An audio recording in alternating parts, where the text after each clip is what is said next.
So good evening everyone, welcome to Barun's economy. और आज का हमारा टॉपिक है India as the voice of global south. Bharat दक्षिण, जो वैश्विक दक्षिण है, उसकी आवाज के तौर पर। बीपीएससी ने इस प्रकार के सवाल ग्लोबल साउथ को लेकर के मेंस में ऑलरेडी 68th में पूछा हुआ है। ये खंड जो है वो आईआर और करंट अफेयर्स खंड से जुड़ता है और ये आपके जीएस का जो पेपर 1 है उसमें ये आता है। तो ये काफ़ी इंपॉर्टेंट पोर्शन है। चलिए इसको समझते हैं और फिर इस पर एक जो है वो मुख्य परीक्षा का उत्तर लिखने का आप लोग प्रयास करिएगा। ठीक है, सबसे पहले देखिए ये टॉपिक है India the voice of global south. एक सवाल जो है वो यहाँ पर देखने को आपको मिल रहा है कि कैसे सवाल पूछा जा सकता है। सवाल ये है कि जो वैश्विक दक्षिण के देश हैं उनके सामने क्या चैलेंजेज हैं, क्या चुनौतियां हैं और भारत कैसे जो है इन चुनौतियों को दूर करने में एक महत्वपूर्ण भूमिका निभा सकता है। ठीक है, तो यहां पर आपको कुछ बात समझना होगा। सबसे पहले तो कि ये ग्लोबल साउथ होता क्या है, ये जब समझेंगे तभी तो समझ पाएंगे कि उनके सामने क्या चैलेंजेज है। और दूसरा, फिर भारत कैसे जो है वो एक बड़े भाई के तौर पर या एक नेतृत्वकर्ता के तौर पर इन समस्याओं में इनकी हेल्प कर सकता है, इन समस्याओं को दूर करने में। ठीक है, देखिए सबसे पहले तो ये है कि ये न्यूज़ में क्यों आया, क्यों हम ग्लोबल साउथ के बारे में बात कर रहे हैं। क्योंकि जब G20, हालांकि आपको पता है वो G21 हो गया, लेकिन G20 की जब अध्यक्षता भारत कर रहा था तो भारत ग्लोबल साउथ के इन देशों की चिंताओं को सामने ला रहा था। मतलब G20 के मंच से भारत जो है वो इनकी चिंताओं के बारे में बता रहा था कि इनके सामने कौन कौन सी कठिनाइयां आती थी। साथ ही साथ यह भी भारत बता रहा था कि अब यह भी भारत करता है कि भारत जो है वह जो ग्लोबल साउथ समिट है, जो voice of the global south summit है, उसकी दूसरे सम्मेलन की मेजबानी भी भारत ने की थी।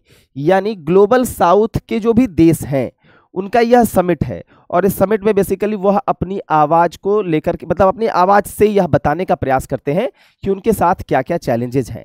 तो उनकी आवाज बोल रहे हैं ना, ग्लोबल साउथ यानी वैश्विक दक्षिण देशों की आवाज, और उसी का सम्मेलन है ये। ठीक है, तो उसको भी होस्ट किया था भारत ने। ठीक है, तो ये सारा कुछ मामला है जिसके चलते यह न्यूज़ में है ग्लोबल साउथ। ठीक है, अब हम यहाँ पर यह समझने का प्रयास करेंगे कि ग्लोबल साउथ क्या है, ग्लोबल साउथ क्या है, ग्लोबल नॉर्थ क्या है। तो यहाँ पर आप एक लाइन देख रहे हैं, ऊपर वाले देश ग्लोबल नॉर्थ है, नीचे वाले देश ग्लोबल साउथ हैं। इसको थोड़ा सा बैकग्राउंड में लेकर चलते हैं। देखिए WTO जब आप पढ़ेंगे, वर्ल्ड ट्रेड ऑर्गेनाइजेशन, तो उसमें आप first world countries, second world country, third world countries पढ़ेंगे। फर्स्ट वर्ल्ड कंट्रीज का मतलब है वैसे कंट्रीज जो काफ़ी डेवलप्ड हैं, जैसे आप उसमें जैसे European countries, United states of America, ये सब है। सेकंड वर्ल्ड कंट्रीज वो थे जो थोड़े कम्युनिस्ट विचार वाले देश थे, जैसे USSR। हालांकि यूएसएसआर के डिसोल्यूशन के कारण अब सेकेंड वर्ल्ड कंट्रीज का कॉन्सेप्ट नहीं है। और थर्ड वर्ल्ड कंट्रीज वो हैं जैसे जो गरीब देश हैं, जो विकासशील देश है, जैसे आप इंडिया मान सकते हैं, अफ्रीका मान सकते हैं, ये सब। तो जो फर्स्ट वर्ल्ड कंट्रीज थे ना, उन्हीं को हम कहते हैं ग्लोबल नॉर्थ, और जो थर्ड वर्ल्ड कंट्रीज हैं, जो गरीब देश हैं, उनको हम कहते हैं ग्लोबल साउथ। तो ये जो लाइन है ये इसी को बताता है। और देखिए ग्लोबल साउथ में इंडिया भी आता है। ठीक है, और इंडिया जो है ग्लोबल साउथ में एक नेतृत्वकर्ता के तौर पर उभर कर आता है, क्योंकि ग्लोबल साउथ में जो भी समस्याएं हैं, जो भी इन गरीब देश या विकासशील देशों के साथ समस्याएं हैं, उनको भारत जो है उन समस्याओं को बड़े बड़े मंचों पर रखता है कि भाई हमारे साथ ये सब समस्याएं हैं। ठीक है, तो आइए सबसे पहले देखते हैं कि व्हाट इज ग्लोबल साउथ, क्योंकि जब तक ये आप नहीं समझिएगा तब तक आपको यही नहीं समझ में आएगा कि आपको आंसर लिखना क्या है। तो ग्लोबल साउथ कौन से कंट्रीज हैं? इंक्लूड्स कंट्रीज जो कैसे हैं, डेवलपिंग, जो विकासशील है, और कम डेवलप्ड कंट्री है। और इसलिए साउथ हम इनको कहते हैं क्योंकि ये सदर्न हेमिस्फीयर में मिलते हैं। तो African countries, Asian countries, Latin American countries, ये सब जो है वो ग्लोबल साउथ में आते हैं। देखिए ये जो पोर्शन है, मैं इसलिए कहता हूं कि जो प्रीलिम्स और मेंस जो है वो आपस में जुड़ा हुआ है। यहां पर देखिए एक रिपोर्ट है जिसको हम कह रहे हैं ब्रंट रिपोर्ट। तो ये रिपोर्ट आपसे पूछ सकता है कि इस रिपोर्ट का संबंध किससे है या कब आया। तो ब्रंट रिपोर्ट जो 1980 की है, उसी रिपोर्ट में दुनिया को 2 भागों में डिवाइड किया गया, एक नॉर्थ और दूसरा साउथ। नॉर्थ का मतलब है वैसे देश जो डेवलप्ड हैं, और साउथ का मतलब है वैसे देश जो लेस डेवलप्ड हैं। ठीक है, तो इसी रिपोर्ट में यह बात जो है वो सामने आई है। इसको आप लिख सकते हैं व्हाट इज ग्लोबल साउथ के तौर पर। ठीक है, अब देखिए क्या क्या चैलेंजेस फेस किए जाते हैं ग्लोबल साउथ के कंट्रीज के द्वारा। तो सबसे पहले जो सबसे बड़ा चैलेंज है कि इनका under representation in global forums. तो इसमें जो देश शामिल हैं उनका जो वैश्विक मंच है उसमें इनका प्रतिनिधित्व काफ़ी कम है। जैसे अगर देखा जाए तो ये यूनाइटेड नेशन सिक्योरिटी काउंसिल जैसे बड़े मंचों पर इनका रिप्रेजेंटेशन कम है। जैसे बात समझिए, जैसे मान लो महिलाओं के लिए कोई कानून बनाना है, उनको सशक्त अगर बनाना है तो महिलाओं का रिप्रेजेंटेशन पार्लियामेंट में होना चाहिए। तो वैसे ही इनको अगर मजबूत करना है, इन गरीब देशों को अगर इनका कल्याण करना है तो इनका रिप्रेजेंटेशन भी बड़े बड़े मंचों पर होना चाहिए, जो कि कम है। तो ये एक बहुत बड़ा चैलेंज है। दूसरा, impact of global north conflict on decision making. अब होता क्या है कि बहुत बार ग्लोबल नॉर्थ यानी जो विकसित देश है इनके बीच में अगर कोई कॉन्फ्लिक्ट हो गया तो उससे भी इनको समस्या का सामना करना पड़ता है। जैसे Russia Ukraine war. Russia Ukraine war के चलते आपको पता है कि जो इन्फ्लेशन था फूड में, ऑयल प्राइसेस जो है वह काफ़ी बढ़ गया था, जिससे ग्लोबल साउथ के देशों को काफ़ी नुकसान हुआ। ऐसा इसलिए हुआ क्योंकि देखिए जो भी रसिया से जो माल आता या यूक्रेन से जो माल आता अब तो वो आ नहीं रहा था। अब रसिया से मान लीजिए कि कोई फूड आइटम आना है या तेल आना है, अब तो वो आ नहीं रहा है, तो सप्लाई कम हो गई तेल और फूड आइटम्स की, जिसके कारण जो फूड आइटम्स का दाम है या जो ऑयल का दाम है वो बढ़ गया। क्योंकि जैसे ही सप्लाई कम होगी डिमांड तो उतनी ही है, तो ऑब्वियसली मान लो कि 4 सीट है और डिमांड 10 सीट की हो जाए तो ऑब्वियसली दाम बढ़ जाएगा फ्लाइट्स में। तो डिमांड सप्लाई के जैसे ही मिसमैच होगा वो दाम बढ़ जाएगा, तो इसका प्रभाव भी इनको पड़ता है।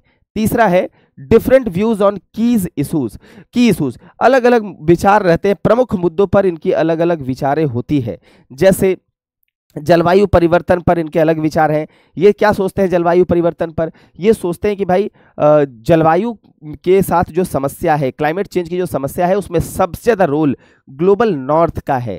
ठीक है, तो उनको जो है वह क्लाइमेट चेंज जैसी समस्याओं के लिए ज़्यादा कंट्रीब्यूट करना चाहिए। ठीक है, हम भी कंट्रीब्यूट करें लेकिन वो ज़्यादा कंट्रीब्यूट करें।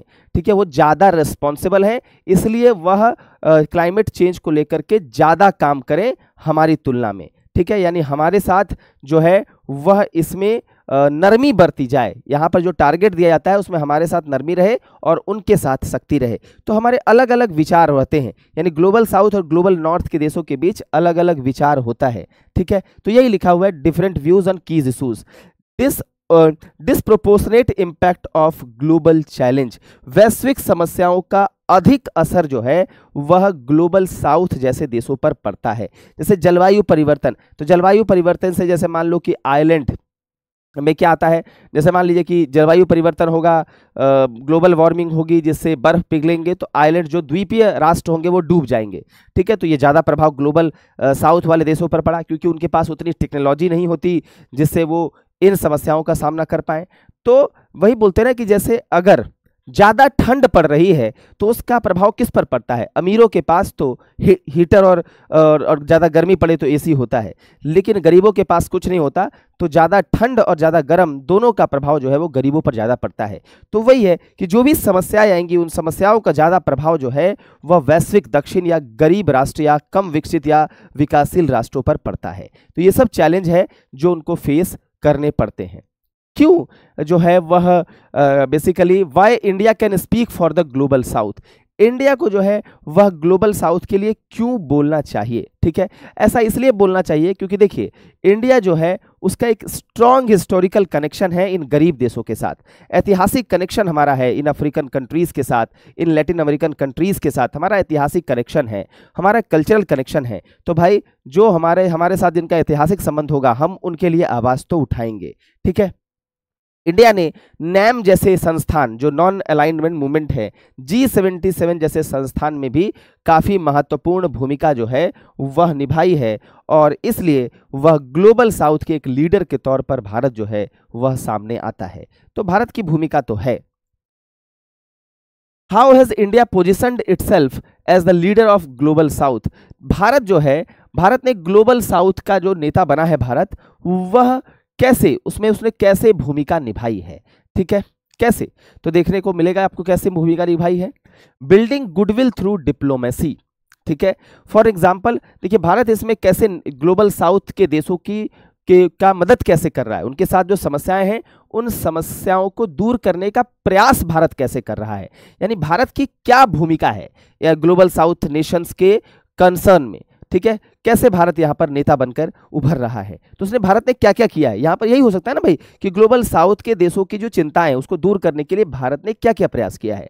तो एक है बिल्डिंग गुडविल थ्रू डिप्लोमेसी, यानी कूटनीति के माध्यम से जो है वह गुडविल बनाने का प्रयास किया है। ठीक है, कैसे, जैसे इंडिया की वैक्सीन मैत्री इनिशिएटिव थी कोविड-19 के समय, ठीक है, तो कोविड-19 के समय जब महामारी थी तो भारत ने वैक्सीन मैत्री नीति अपनाई थी, जिसमें वह देशों को वैक्सीन के माध्यम से सपोर्ट करता था। उसके माध्यम से भी भारत ने इन गरीब देशों का मदद किया। Climate, promoting fair climate governance. Climate governance का मतलब है कि वैसी पॉलिसीज बनाना जिस पॉलिसीज से जो क्लाइमेट चेंज जैसी समस्या है उसको दूर किया जा सके। तो फेयर क्लाइमेट गवर्नेंस, भारत वकालत करता है कि फेयर होना चाहिए क्लाइमेट गवर्नेंस, जलवायु से संबंधित जो नीतियां हैं वो फेयर होनी चाहिए। यानी यहां पर भारत किस चीज का संबंध करता है, CBDR के प्रिंसिपल का, common but different responsibility. Bharat कहता है कि ठीक है हमारी भी यह जिम्मेदारी है, ठीक है, कि भाई क्लाइमेट चेंज जैसी समस्याओं में हमें भी योगदान देना है, लेकिन हमारी रिस्पॉन्सिबिलिटी आपसे कम है क्योंकि आपने ज़्यादा पर्यावरण परिवर्तन में आपकी ज़्यादा भूमिका है, मतलब ग्लोबल नॉर्थ वाले देशों की भूमिका ज़्यादा है। ठीक है, दोनों के लिए ये चुनौती है, ग्लोबल नॉर्थ वाले देशों के लिए भी, ग्लोबल साउथ वाले देशों के लिए कॉमन चैलेंज है क्लाइमेट चेंज, लेकिन हमारी जो रिस्पॉन्सिबिलिटी है वो अलग होनी चाहिए। ग्लोबल साउथ के देशों की रिस्पॉन्सिबिलिटी कम होनी चाहिए और ग्लोबल नॉर्थ के देशों की रिस्पॉन्सिबिलिटी ज्यादा होनी चाहिए क्लाइमेट चेंज जैसी समस्याओं से लड़ने में। तो इसमें भी भारत जो है वह फेयर क्लाइमेट गवर्नेंस की बात करता है जो ग्लोबल साउथ देशों के लिए अच्छा है। ठीक है, advocating for reforms in global institution, ठीक है, जो भी बड़े बड़े इंस्टीट्यूशन है, वैश्विक जो भी मंच है, उनमें भारत जो है वह सुधार की मांग करता है। जैसे संयुक्त राष्ट्र परिषद की स्थायी सदस्यता को विस्तारित करने की वकालत भारत करता है और इससे जो ग्लोबल साउथ वाले देश हैं उनका रिप्रेजेंटेशन बढ़ेगा और जैसे ही उनका रिप्रेजेंटेशन बढ़ेगा उनके लिए भी अच्छी अच्छी पॉलिसीज जो है वह बनेंगी। ठीक है, providing new ideas on global issues, Bharat जो है वह अगर देखा जाए तो वैश्विक मुद्दों पर अपना विचार प्रस्तुत करता है, जैसे लोकतंत्र पर, मानवाधिकार पर भारत का अपना जो है एक विचार है। ठीक है, और भारत चाहता है कि विश्व में लोकतंत्र स्थापित हो, मानवाधिकारों की रक्षा हो, ये सब भारत चाहता है। ठीक है, तो भारत का अपना जो है यहाँ पर एक विचार है और इस विचार से कहीं ना कहीं ग्लोबल जो साउथ देश हैं उनका फायदा पहुँचेगा, उनको फायदा मिलेगा। ग्लोबल साउथ की क्षमता बढ़ाना, भारत जो है वह United Nation capacity building initiative, India United Nation capacity building initiative, इन सब के माध्यम से भारत जो है वह ग्लोबल साउथ के देशों की क्षमता को बढ़ाने पर फोकस कर रहा है। तो इस प्रकार की कैपेसिटी से क्या होगा, यूनाइटेड नेशन की कैपेसिटी जैसे ही बढ़ेगी वैसे ही ग्लोबल साउथ के देशों को लाभ मिलेगा, यूनाइटेड नेशन में इनकी जो रिप्रेजेंटेशन है वह भी बढ़ेगी। ठीक है, creating platform for collaboration, India जो है वह होस्ट करता है डिफरेंट टाइप के प्लेटफॉर्म जैसे voice of global south summit. अब इस प्रकार के जब समिट को इंडिया जब होस्ट करेगा तो उससे फायदा क्या होगा, उससे ग्लोबल साउथ के सामने जो भी समस्याएं हैं उसको बेहतर ढंग से सामने लाया जा सकेगा। ठीक है, तो ये सब जो है वो भारत को एक ग्लोबल साउथ के लीडर के तौर पर भारत को यह दिखाता है। तो यहाँ पर देखिए, सबसे पहले हमने ग्लोबल साउथ का डेफिनेशन देख लिया, उसके बाद दूसरा देखा कि भारत जो है वह ग्लोबल साउथ की चिंताओं को दूर करने के लिए कैसे कैसे प्रयास कर रहा है। तो भारत के अलग अलग टाइप के प्रयास हैं, इन प्रयासों को आपको लिखना है। जैसे यूनाइटेड नेशन की क्षमता बढ़ाना, जैसे क्लाइमेट गवर्नेंस के लिए फेयर क्लाइमेट गवर्नेंस की वकालत करना, जैसे voice of global south summit जो है वो इस प्रकार के क्या जो समिट है इस समिट को ऑर्गेनाइज करना। तो इन सब के माध्यम से भारत जो है वह ग्लोबल साउथ के देशों के नेता के तौर पर सामने उभरा है। ठीक है, चैलेंजेस क्या है, ठीक है, चैलेंजेस क्या है भारत के सामने ग्लोबल साउथ को लीड करने में, मतलब चुनौतियां क्या है, ठीक है, भारत को आने वाली चुनौतियां क्या क्या है, तो ये भारत के समक्ष आ रही है चुनौतियां, ठीक है, वो क्या क्या है। तो पहला, बैलेंसिंग नेशनल इंटरेस्ट, यानी जो राष्ट्रीय हित है और अंतर्राष्ट्रीय दायित्वों में संतुलन, ठीक है, संतुलन, क्लियर है। जैसे अब बहुत बार क्या होता है कि ठीक है भाई, हम तो ग्लोबल साउथ के लिए काम कर रहे हैं, लेकिन हमको अपने घर का भी तो ख्याल रखना है, हमारा इंटरनेशनल रिस्पॉन्सिबिलिटी है, लेकिन हमारा कुछ नेशनल रिस्पॉन्सिबिलिटी भी तो है। जैसे हम चावल के निर्यात की जहां तक बात करते हैं, तो भाई अब हम चावल का निर्यात करेंगे, दूसरे देशों को फायदा होगा, गरीब देशों को फायदा होगा, लेकिन हमको भी तो चावल चाहिए। तो कहीं ना कहीं हम चावल के निर्यात को रोकने का जो है वह प्रयास करते हैं, ताकि हम जो है वो अपने देश में लोगों को चावल मुहैया करा सकें।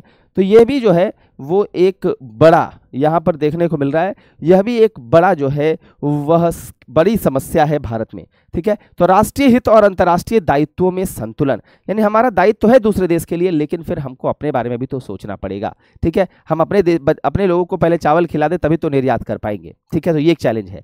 भारत के पास जो है वह सीमित संसाधन है, ऐसा नहीं है कि भारत जो है वह यूएसए और भारत जैसे यूरोपियन कंट्रीज के जैसे भारत टेक्नोलॉजिकली एडवांस है, या फिर भारत के पास बहुत ज़्यादा संसाधन है, नहीं, सीमित संसाधन है। उस सीमित संसाधन में अपने लोगों को भी देखना है और साथ ही साथ जो है वह ग्लोबल साउथ के देशों को भी देखना है, ठीक है।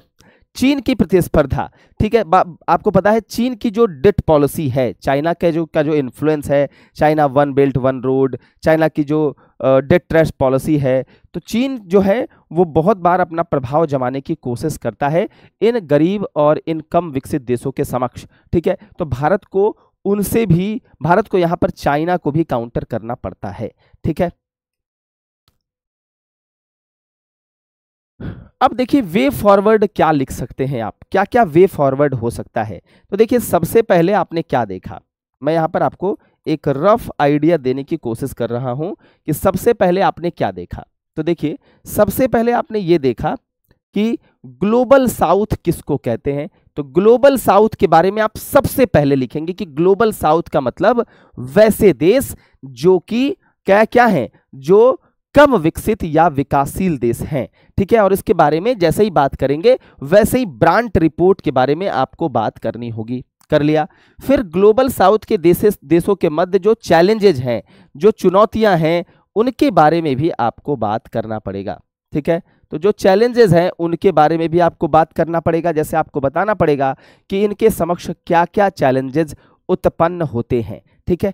इसके बाद आप ये भी बताइएगा कि ये जो देश हैं, जो ग्लोबल साउथ के देश हैं, इनके चैलेंजेस तो लिख लिया, अब इसमें इंडिया का रोल क्या क्या है। तो इंडिया यहाँ पर जो है वो एज ए लीडर के तौर पर रोल अपना निभाता है, चाहे वो फेयर क्लाइमेट गवर्नेंस की बात हो, चाहे यूनाइटेड नेशन की कैपेसिटी डेवलपमेंट की बात हो, चाहे voice of global south summit को होस्ट करने की बात हो, या फिर G20 की अध्यक्षता के समय भारत जो है वो इनकी चिंताओं को वैश्विक मंच पर लाने की बात हो। तो भारत जो है वो क्या क्या रोल यहाँ पर निभाता है ये आपको बताना है।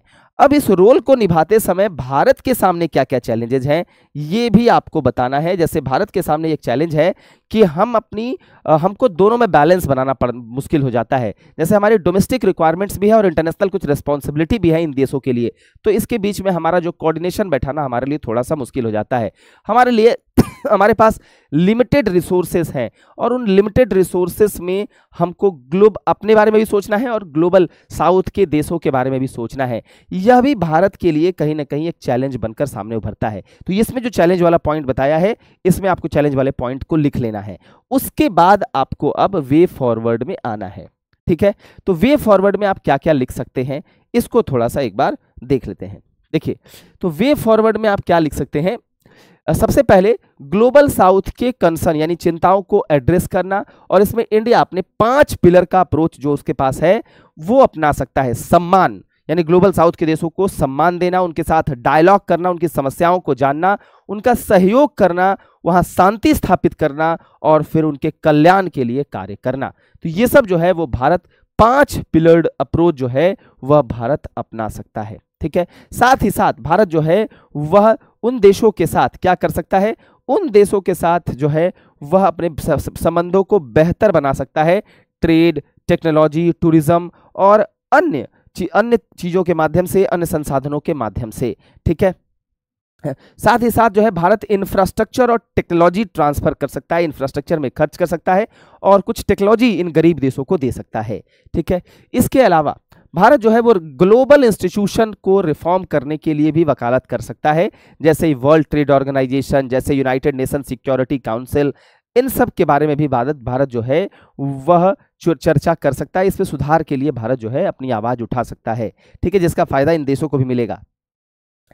उसके बाद India's proposal the 4 Rs, 4 R है, responding to the priorities of global south. जो भी ग्लोबल साउथ के देश हैं उनकी जो भी प्राथमिकता है उसको रेस्पॉन्ड करना। ठीक है, यहां पर लिखा हुआ है, उन पर प्रतिक्रिया देना। अगला है recognising the principle of CBDR। जैसे मैंने क्लाइमेट चेंज वाले कॉन्सेप्ट में आपको बताया था कि क्लाइमेट चेंज की समस्या सबकी है, कॉमन है, लेकिन सबकी रिस्पॉन्सिबिलिटी अलग अलग है, तो इस प्रिंसिपल को मान्यता देना। ठीक है, इंडिया का प्रपोजल है 4 R। ठीक है, respecting the sovereign of all nation. सभी देशों की अपनी संप्रभुता है, सभी देशों के पास निर्णय लेने की अपनी क्षमता है, तो इसका सम्मान करना। और reforming the global institution to make them more inclusive and relevant. तो जितने भी वैश्विक संगठन हैं उनको ज्यादा रिलेवेंट बनाना, ठीक है, ज्यादा प्रासंगिक बनाना। ठीक है, ये सब जो है वह भारत का प्रस्ताव है और इसी प्रस्ताव के साथ भारत जो है वह वैश्विक दक्षिण के देशों के लिए काम करता है। तो ये सारी बातें जो हैं वो आप लिख सकते हैं। तो यहां पर कह रहा है सबसे पहले सवाल में कि आपको ग्लोबल साउथ बताना पड़ेगा, फिर उनके चैलेंजेस बताने पड़ेंगे और फिर इंडिया कैसे एक इंपॉर्टेंट रोल प्ले कर सकता है इसको बताना होगा। फिर कुछ वे फॉरवर्ड देना होगा आपको कि इंडिया जो है इस प्रकार से इनकी मदद कर सकता है। तो ये पूरा जो है वह एक अच्छा सवाल आपके लिए है। और वैसे भी जब भी कोई इंटरनेशनल न्यूज़ पर अगर कोई सवाल बनता है तो उसमें भी आप एक पॉइंट के तौर पर भी लिख सकते हैं कि India voice of the global south है। ठीक है, यानी वैश्विक दक्षिण की आवाज है भारत। ऐसा करके आप एक पॉइंट भी बना सकते हैं और उसमें आप बता सकते हैं कि इंडिया जो है वह जैसे कैसे मदद करता है। तो जैसे देखिए इस प्रकार का जो एक समिट है उसको इंडिया होस्ट करता है। उनकी जो समस्याएं हैं उनको G20 जैसे जब अध्यक्ष बना भारत तो उस मंच से जो है इनकी समस्याओं के बारे में भारत ने बात किया। ठीक है, तो इस प्रकार से भारत इनकी मदद करता है। तो इसका पॉइंट आप जो है वो मेंस में दूसरे क्वेश्चन में भी इसके पॉइंट को आप डाल सकते हैं। ठीक है, तो इसका एक आंसर लिखने की कोशिश करिएगा। और हमारा टेलीग्राम है, यहाँ पर आप देखिए हमारा जो है वो, इसके बाद टेलीग्राम दिख रहा है कि नहीं है, चलिए यहाँ पर है। तो इस टेलीग्राम में जो है वो आप अपना आंसर जो है वो सबमिट कर सकते हैं। थैंक यू वेरी मच, धन्यवाद।